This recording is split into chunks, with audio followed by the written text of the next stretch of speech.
وہ محاذ اور وہ پالیسی یہ ہے کہ خلفاء کے ساتھ مکاری اور فریب کیا جائے، لوگوں کو ان کے خلاف ابھارا جائے، کسی بات میں ان کا ساتھ نہ دیا جائے، اگر اقتدار اور قوت نہ ہو تو اپنے مسلک کی دعوت دی جائے، اور پھر جب اکثریت حاصل ہو جائے اور حکومت سے ٹکر لینے کی طاقت پیدا ہو جائے تو چھپ چھپا کر یا کھلے بندوں شہروں سے دور یا باہر نکل کر ایک جگہ جمع ہو جائیں اور مقابلے کی صورت میں اپنی نافرمانی کا مظاہرہ کرتے ہوئے تلواریں بے نیام کر لیں۔ چنانچہ کوفہ میں حضرت علی رضی اللہ عنہ کے گرد و پیش یہ لوگ مکر و فریب کی کارروائیاں کرتے رہے اور گھات میں لگے لوگوں کے خیالات اور دلوں کو پھراتے رہے۔ آپ کے ساتھ نمازوں میں شریک ہوتے، آپ کے خطبات اور آپ کی باتیں سنتے، بعض اوقات خطبے اور گفتگو میں قطع کلام بھی کرتے، لیکن اس کے باوجود آپ کے انصاف سے مطمئن اور آپ کی گرفت سے بے خوف تھے۔ خوب جانتے تھے کہ جب تک پہل خود ان کی طرف سے نہیں ہوگی آپ نہ ان پر ہاتھ اٹھائیں گے نہ ان کی پردہ دری کریں گے، اور یہ مال غنیمت میں حصہ پاتے رہیں گے اور وقتاً فوقتاً جو کچھ ملتا رہے گا اس سے مقابلے کی تیاری کریں گے۔ حضرت علی رضی اللہ عنہ نے طے کر لیا تھا اور لوگوں کو اور خود خارجیوں کو مطلع بھی کر دیا تھا کہ جب تک وہ کوئی اقدام نہیں کریں گے آپ کی طرف سے کوئی مخالفانہ کارروائی عمل میں نہیں آئے گی۔ آپ کے اس عدل اور درگزر نے، اس نرمی اور احسان فرمائی نے خارجیوں کے حوصلے بڑھا دیے تھے، اور آپ ان کے ارادوں سے پوری طرح واقف بھی ہو چکے تھے۔ آپ کے دل میں یہ بات گھر کر چکی تھی کہ یہی خارجی آپ کے قاتل ہیں، چنانچہ اکثر اپنی داڑھی اور پیشانی کی طرف اشارہ کر کے فرمایا کرتے کہ یہ ان سے رنگین ہو کر رہے گی۔ معلوم ہوتا ہے کہ رسول اللہ صلی اللہ علیہ وآلہ وسلم کی طرف سے آپ باخبر کر دیے گئے تھے کہ آپ مقتول مریں گے، اور یہ کہ آپ کا قاتل اس امت کا بدبخت ترین شخص ہوگا۔ چنانچہ ساتھیوں کی نافرمانی سے جب تنگ آ جاتے اور اکتا جاتے تو خطبوں میں اکثر فرمایا کرتے تھے، بدبخت نے کیوں دیر لگا رکھی ہے۔ خوارج کا یہ حال تھا کہ وہ کبھی کبھی آپ کے سامنے آ جاتے اور اعلانیہ بلا کسی تردد کے اپنے خیالات کا اظہار کرتے۔ چنانچہ ایک دن خریس بن راشد سلمی جو سامہ بن لولہ کی اولاد میں سے ہے آیا اور کہنے لگا، خدا گواہ ہے کہ میں نے نہ آپ کی اطاعت کی اور نہ آپ کے پیچھے نماز پڑھی۔ آپ نے کہا، خدا تیرا بیڑا غرق کرے، تو نے اپنے رب کی نافرمانی کی، اپنا عہد توڑا اور اپنے آپ کو دھوکہ دیتا رہا، اور ایسا تو کیوں کرتا ہے؟ اس نے جواب دیا، اس لیے کہ آپ نے قرآن میں ثالثی منظور کی اور جب سرگرمی کا وقت آیا تو کمزوری دکھائی اور ان لوگوں پر اعتماد کیا جنہوں نے آپ پر ظلم کیا، لہٰذا میں آپ کو اور ان کو ملزم سمجھتا ہوں اور قابل نفرت بھی۔ اس پر حضرت علی رضی اللہ عنہ نہ اس پر خفا ہوئے نہ اس کی گرفتاری کی، بلکہ اس کو مناظرے کی دعوت دی کہ بات کا صحیح رخ اس کے سامنے پیش کر دیں، شاید وہ حق کی طرف لوٹ سکے۔ حریث نے کہا، میں کل آؤں گا۔ حضرت علی رضی اللہ عنہ نے یہ منظور کر لیا اور آزادی کے ساتھ اس کو جانے دیا۔ ایسا نہیں کیا کہ اس کو جیل میں رکھ کر سوال و جواب کرتے۔ پھر وہ اپنی قوم بنی ناجیہ کے لوگوں کے پاس آیا جہاں اس کا بڑا اثر تھا اور جن کو لے کر جمل اور حنین کے معرکوں میں شریک ہوا تھا۔ ان کو حضرت علی رضی اللہ عنہ سے اپنے سوال و جواب کی کیفیت بتائی۔ اس کے بعد وہ رات کی تاریکی میں کوفہ سے لڑائی کے ارادے سے نکل گیا۔ راستے میں اس کو اور اس کے ساتھیوں کو 2 آدمی ملے جن سے اس نے ان کا پوچھا۔ ان میں سے ایک یہودی تھا، اس نے اپنا مذہب بتا دیا، اس کو ذی خیال کر کے چھوڑ دیا۔ دوسرا اجمی مسلمان تھا، جب اس نے اپنا مذہب بتایا تو اس سے حضرت علی رضی اللہ عنہ کے بارے میں سوال کیا۔ جب اس نے تعریف کی تو اس کے ساتھی اس پر ٹوٹ پڑے اور اس کو قتل کر دیا۔ یہودی نے مضافات کے ایک حاکم کو واقعات کی اطلاع کی جس نے حضرت علی رضی اللہ عنہ کو لکھا۔ پھر حضرت علی رضی اللہ عنہ نے ایک فوج بھیجی کہ ان کو تلاش کرے اور اطاعت کا حکم دے، اگر انکار کریں تو مقابلہ کرے۔ چنانچہ فوج پہنچ گئی۔ فوج کے افسر اور خریث میں بحث و مباحثہ ہوا لیکن بے نتیجہ۔ تب افسر نے مقتول مسلمان کے قاتلوں کو حوالے کرنے کا مطالبہ کیا۔ حریث نے انکار کیا۔ اس پر دونوں میں سخت مقابلہ ہوا جس میں کوئی بھی غالب نہ آ سکا۔ شام ہونے پر فریقین لڑائی سے رک گئے اور حریث اپنے ساتھیوں کے ساتھ بصرہ کی طرف بھاگ نکلا۔ حضرت علی رضی اللہ عنہ نے ایک دوسری فوج بھیجی جو بڑی تھی اور زیادہ طاقتور، اور ان کے تعاقب کا حکم دیا اور اپنے بصرہ کے حاکم عبداللہ بن عباس رضی اللہ عنہ کو لکھا کہ اس فوج کی امداد کریں۔ چنانچہ انہوں نے مدد کی اور فریقین میں مقابلہ ہوا اور سخت جنگ ہوئی۔ حریث کے ساتھیوں میں ابتری پیدا ہوئی لیکن وہ اس مرتبہ بھی رات کی تاریکی میں اپنے ساتھیوں سمیت فرار ہونے میں کامیاب ہو گیا۔ تھوڑے ہی دنوں بعد اس شخص کی حقیقت کھلی کہ اس نے حکومت یا حق کی مخالفت میں خروج نہیں کیا۔ وہ ایک جانباز دلیر تھا، خارجیوں پر ایسا ظاہر کرتا تھا کہ ان کا ساتھی ہے اور عثمانیوں میں اپنے کو حضرت عثمان رضی اللہ عنہ کے قصاص کا طالب بتاتا۔ بہت سے مخلوط نسل کے لوگوں کی ٹولیاں اس کے ساتھ ہو گئیں اور وہ دریا کے ساحل پر بڑھتا گیا۔ جتنا بھی وہ آگے بڑھا، موٹے مشٹنڈے غریب، اجمی، مسلمان اور مخلوط لوگوں کی جماعتیں اس سے ملتی گئیں، حتیٰ کہ اس کی فوج بہت بڑھ گئی اور وہ بڑی اہمیت کا مالک ہو گیا۔ عیسائیوں کی ایک جماعت بھی اس کے ساتھ ہو گئی، جس میں کچھ ایسے تھے کہ مسلمان ہونے کے بعد پھر عیسائی ہو گئے اور بعض اپنے دین پر قائم رہ گئے، لیکن جزیے سے چھٹکارا پانے کی یہ صورت نکالی۔ حضرت علی رضی اللہ عنہ کی فوج حریث اور اس کے ساتھیوں کے تعاقب میں تھی، چنانچہ ایک دن ان کو گھیرے میں لے لیا اور مار کا آرائی ہوئی، جس میں حریث مارا گیا اور اس کے ساتھیوں کو حضرت علی رضی اللہ عنہ کے افسر نے قید کر لیا۔ ان میں سے جو مسلمان تھے ان کو چھوڑ دیا اور جو مرتد ہو گئے تھے ان سے توبہ کرنے کے لیے کہا۔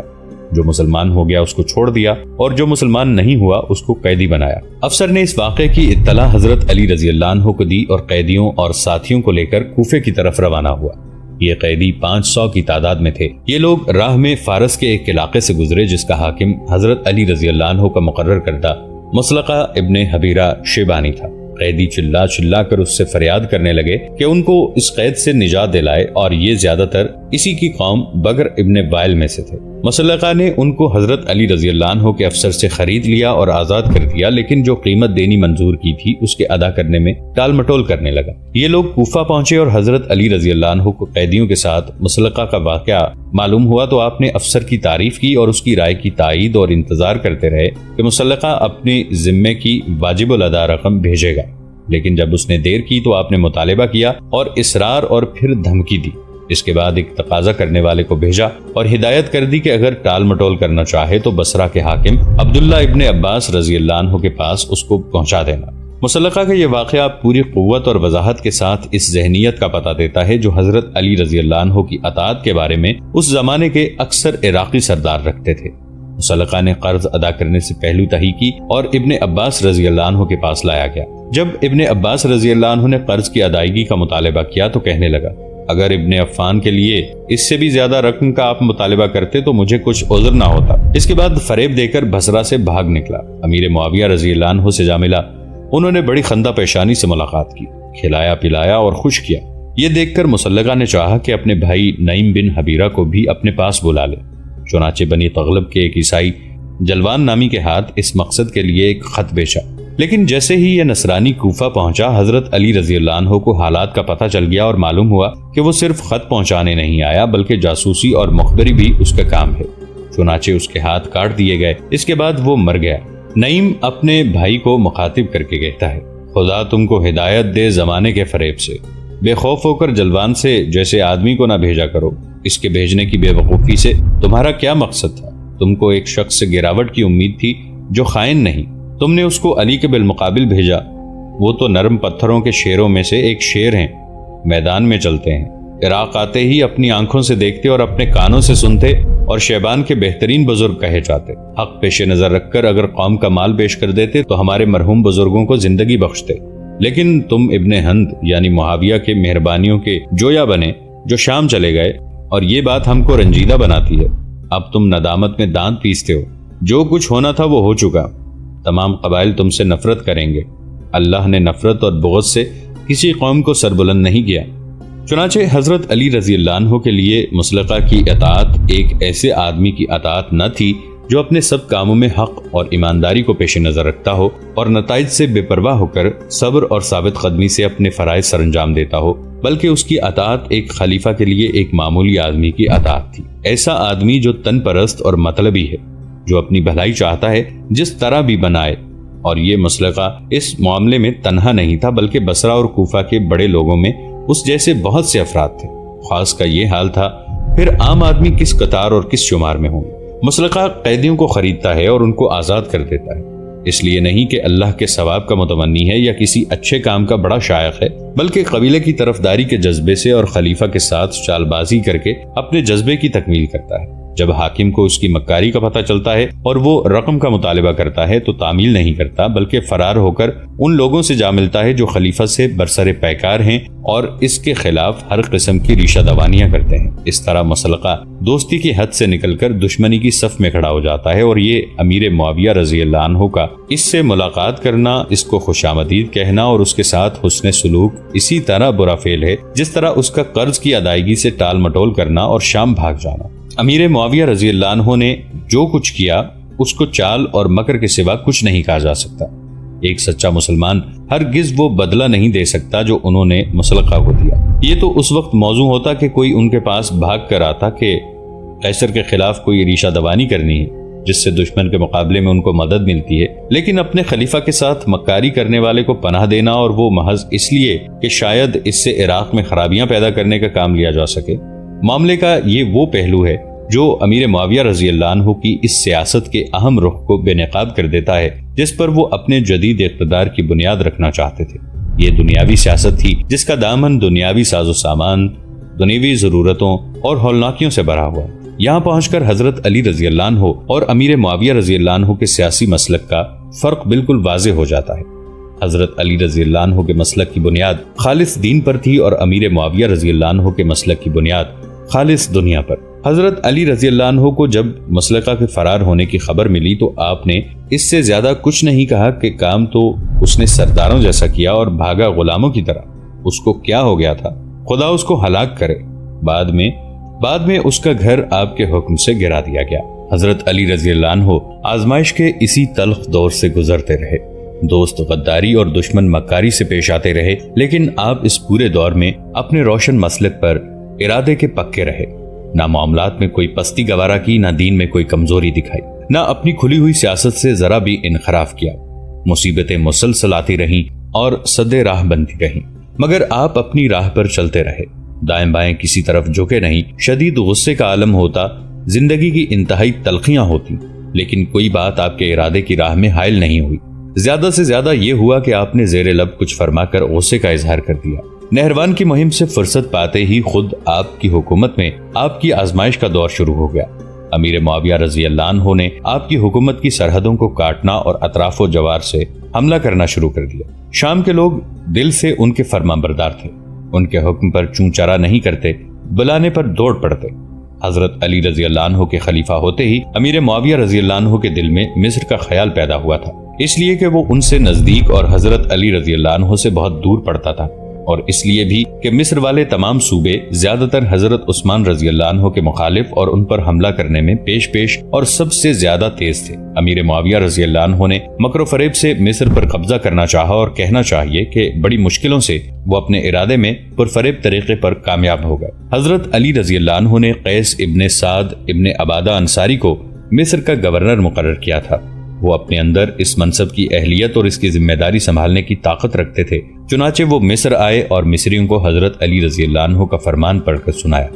لوگ ان کے پاس آئے اور حضرت علی رضی اللہ عنہ کے لیے بیعت کی اور تمام معاملات ٹھیک ہو گئے۔ البتہ ایک جماعت کنارہ کش رہی۔ اس نے قیس کو لکھا کہ اس کے لوگ جنگ کرنا نہیں چاہتے اور نہ خراج روکیں گے، البتہ ابھی وہ حالات کے انجام کار کا انتظار کریں گے۔ قیس نے ان سے مصالحت کر لی اور ان کے خلاف اقدام نہیں کیا۔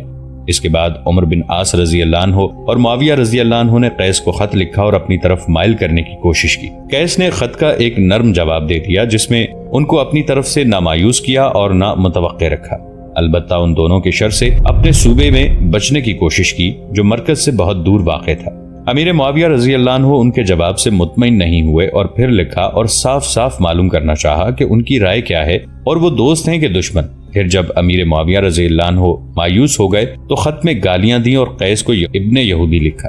قیس نے بھی گالی کا جواب گالی سے دیا اور امیر معاویہ رضی اللہ عنہ کو بت پرست لکھا اور ان کے باپ کے متعلق لکھا کہ دونوں نے مجبوراً اسلام قبول کیا۔ پھر دونوں بلا جبر اسلام سے خارج ہو گئے۔ تب امیر معاویہ رضی اللہ عنہ نے سمجھ لیا کہ قیس کا معاملہ نہ نرم چال بازی سے ٹھیک ہوگا اور نہ سخت دھمکی سے، چنانچہ انہوں نے مصر چھوڑ کر عراق میں قیس کے لیے دام فریب بچھایا اور ایک جعلی خط قیس کی طرف سے عراقیوں کے نام بھجوایا کہ میں علی رضی اللہ عنہ کی اطاعت سے منحرف ہو گیا ہوں اور حضرت عثمان رضی اللہ عنہ کے خون کا قصاص چاہتا ہوں۔ حضرت علی رضی اللہ عنہ نے اس خط کے مذکور کی تصدیق نہیں کی اور اپنے دوست سے کہا کہ میں قیس کو تم سے زیادہ جانتا ہوں، یہ ان کی حرکتوں میں سے ایک حرکت ہے، لیکن آپ کے ساتھیوں نے اس خط کا یقین کر لیا اور برانگیختہ ہو کر قیس کو معزول کرنے پر اصرار کیا۔ حضرت علی رضی اللہ عنہ نے قیس کی طرف سے اطمینان کے باوجود توجہ کی اور قیس کو خط لکھ بھیجا کہ کنارہ کشی اختیار کرنے والوں سے مقابلہ کرو اور بیعت کے سوا ان کی کوئی بات نہ مانو۔ قیس نے حیرت کا اظہار کرتے ہوئے لکھا، اس خاموش جماعت سے لڑنے میں جلدی کیوں کی جا رہی ہے، اور درخواست کی کہ صوبے کے معاملات میری ثوابدید پر چھوڑ دیے جائیں، اس لیے کہ میں قریب ہوں اور آپ دور، اور پھر مجھے خطرہ ہے کہ اس جماعت کا اضطراب میرے انتظام میں خرابی کا باعث ہوگا۔ اس کے علاوہ یہ بھی ممکن ہے کہ اس جماعت کے کچھ لوگ اس کی امداد کے لیے کھڑے ہو جائیں یا پھر معاویہ رضی اللہ عنہ سے امداد کے طالب ہوں جو اس کے لیے تیار ہوں گے۔ قیس کا یہ جواب معلوم کر کے کوفہ والوں کو یقین ہو گیا کہ اس کے دل میں برائی ہے اور اس نے خلیفہ کا حکم نہیں مانا، لہٰذا انہوں نے اس کی معزولی پر اصرار کرتے ہی رہے، حتیٰ کہ حضرت علی رضی اللہ عنہ نے ان کو معزول کر کے ان کی جگہ محمد بن ابو بکر رضی اللہ عنہ کو مصر کا گورنر مقرر کیا۔ محمد بن ابو بکر رضی اللہ عنہ اور قیس ابن سعد میں بڑا فرق تھا۔ محمد ابھی نوخیز جوان تھے، قیس ایک تجربہ کار زمانے کا نشیب و فراز دیکھے ہوئے۔ محمد حضرت عثمان رضی اللہ عنہ کے قضیے میں شریک رہ چکے تھے، قیس ابن سعد کا اس میں کوئی حصہ نہ تھا۔ محمد جنگ کو خاطر میں نہیں لاتے تھے، اپنے جذبات اور جوانی کے تقاضوں کے سوا کچھ نہ سنتے تھے۔ قیس غور و فکر کے آدمی تھے، معاملات کو تولتے اور لڑائی اسی وقت منظور کرتے جب اس کے سوا کوئی چارہ نہ ہوتا۔ محمد ابن ابو بکر رضی اللہ عنہ کے مصر پہنچنے پر قیس ابن سعد مدینہ چلے آئے، جہاں سے کچھ دنوں کے بعد وہ حضرت علی رضی اللہ عنہ کے پاس کوفہ واپس آئے اور صفین کے معرکے میں آپ کے ساتھ رہے، حاضری اور غیر حاضری میں آپ کی خیرخواہی کرتے رہے۔ محمد بن ابو بکر رضی اللہ عنہ نے مصر پہنچ کر اس کنارہ کش جماعت کو اطاعت کی دعوت دی اور انکار کرنے پر ان سے جنگ شروع کر دی اور ان کے خلاف ایک فوج بھیجی جس کو جاتے ہی شکست ہو گئی۔ اس کے بعد دوسری فوج بھیجی اور وہ بھی اسی طرح مغلوب ہو گئی۔ مزید یہ کہ اس جماعت کی امداد پر ایک قوم آمادہ ہو گئی اور مصر میں حضرت عثمان رضی اللہ عنہ کے خون کے قصاص کی تحریک پیدا ہو گئی اور صوبے کا معاملہ گڑبڑ میں پڑ گیا۔ حضرت علی رضی اللہ عنہ کو جب یہ معلوم ہوا تو انہوں نے اشتر نخعی کو مصر کا حاکم مقرر کیا اور محمد بن ابو بکر رضی اللہ عنہ کو معزول کر دیا، لیکن اشتر ابھی قلزم تک پہنچے تھے کہ ان کا انتقال ہو گیا۔ بہت سے مورخوں کا بیان ہے کہ قلزم کے افسر خراج کو امیر معاویہ رضی اللہ عنہ نے بہکایا اور کہا کہ اگر تم اشتر کی موت کی کوئی تدبیر کر دو تو زندگی بھر تم سے خراج معاف۔ چنانچہ اس شخص نے شہد کے شربت میں زہر ملا کر اشتر کو دیا، جس سے وہ اسی دن یا دوسرے دن انتقال کر گئے۔ عمرو بن عاص رضی اللہ عنہ اور امیر معاویہ رضی اللہ عنہ دونوں بیٹھے باتیں کر رہے تھے اور کہتے تھے شہد بھی اللہ کی ایک فوج ہے۔ اس کے بعد امیر معاویہ رضی اللہ عنہ نے مصر پر حملہ کرنے کے لیے ایک لشکر تیار کیا جس کا امیر عمرو بن عاص رضی اللہ عنہ کو بنایا۔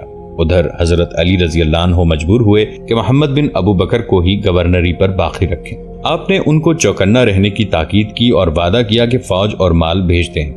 آپ نے کوفہ والوں کو اپنے مصری بھائیوں کی امداد کے لیے متوجہ کیا، لیکن کسی نے توجہ نہیں کی۔ جب آپ نے بہت زور ڈالا تو ایک مختصر سی فوج پیش کی گئی جس کو آپ نے مصر بھیج دیا، لیکن بہت جلد آپ کو معلوم ہوا کہ عمر بن عاص رضی اللہ عنہ مصر میں داخل ہو چکے ہیں اور محمد بن ابو بکر قتل کر دیے گئے ہیں اور ان کی لاش آگ میں جلا دی گئی ہے، اور آپ نے اس چھوٹی سی فوج کو واپس بلا لیا اور کوفہ والوں کو عادت کے مطابق خطبے میں سخت سست کہا، لیکن وہ سن کر منتشر ہو گئے۔ اس دن سے اسلامی حکومت دو حصوں میں تقسیم ہو گئی، ایک مغربی حصہ جس کے حکمران امیر معاویہ رضی اللہ عنہ تھے، جس میں شام، مصر اور افریقہ کے علاقے شامل ہیں، جن میں سے کچھ پر مسلمانوں کا قبضہ تھا اور کچھ کے فتح ہو جانے کی توقع تھی۔ دوسرا مشرقی حصہ جس پر حضرت علی رضی اللہ عنہ کا قبضہ تھا اور جس میں عراق اور فارس کے مفتوحہ علاقے اور جزیرۃ العرب کا حصہ شامل تھا، لیکن امیر معاویہ رضی اللہ عنہ مغرب کے مقبوضات پر قناعت نہ کر سکے۔ ساتھیوں کی وفاداری اور فتوحات دیکھ کر نیز عراق میں حضرت علی رضی اللہ عنہ کے خلاف کامیاب چالوں سے ان کا حوصلہ بڑھ گیا۔ پھر حضرت علی رضی اللہ عنہ کے آدمیوں کو اپنا اعلی کار بنا لینے کی کامیابی نے ان کو آگے قدم بڑھانے پر آمادہ کر دیا۔ چنانچہ انہوں نے عراقیوں سے ان کے شہروں میں گھس کر جنگ کرنے کی ہمت کی اور حضرت علی رضی اللہ عنہ کے بقیہ مقبوضات میں دہشت اور اضطراب پھیلایا۔ انہی دنوں حضرت علی رضی اللہ عنہ کے مصائب میں ایک اور مصیبت کا اضافہ اس شخص کے ہاتھوں ہوا جو آپ کا سب سے زیادہ قریبی اور آپ کی نگاہ میں سب سے زیادہ پسندیدہ تھا، یعنی آپ کی طرفدار، آپ کے چچا زاد بھائی، آپ کی طرف سے بصرہ کے حاکم عبداللہ بن عباس رضی اللہ عنہ۔ آپ کے حالات اور معاملات کے سب سے زیادہ واقف اور آپ کی مدد اور آپ کے مشورے پر سب سے زیادہ قادر تھے، اور اس کے اہل تھے کہ جب ساری دنیا حضرت علی رضی اللہ عنہ سے آنکھیں پھیر لے، دشمن ان کے ساتھ مکر و فریب کرے، دوست دشواریوں کا باعث بن جائے، تو یہ ان کے ساتھ اخلاص برتیں اور ان کے کام آئیں۔ حضرت علی رضی اللہ عنہ نے اپنے بھائی کے لیے کوئی کمی نہیں کی، اس سے کوئی بات چھپائی نہیں، کوئی راز اس سے مخفی نہیں رکھا، اس کو اپنا تصور کیا۔ دوستو، آج کے لیے اتنا ہی۔ اسی کہانی کی اگلی قسط کے ساتھ بہت جلد حاضر ہوں گے۔ نیچے کامنٹ سیکشن میں اپنی رائے کا اظہار ضرور کیجیے گا۔ ہمارے اس چینل کو سبسکرائب کر کے نیچے موجود بیل آئیکن کو بھی ضرور کلک کیجیے گا۔ اگلی ملاقات تک کے لیے ہمارا اور آپ کا اللہ نگہبان۔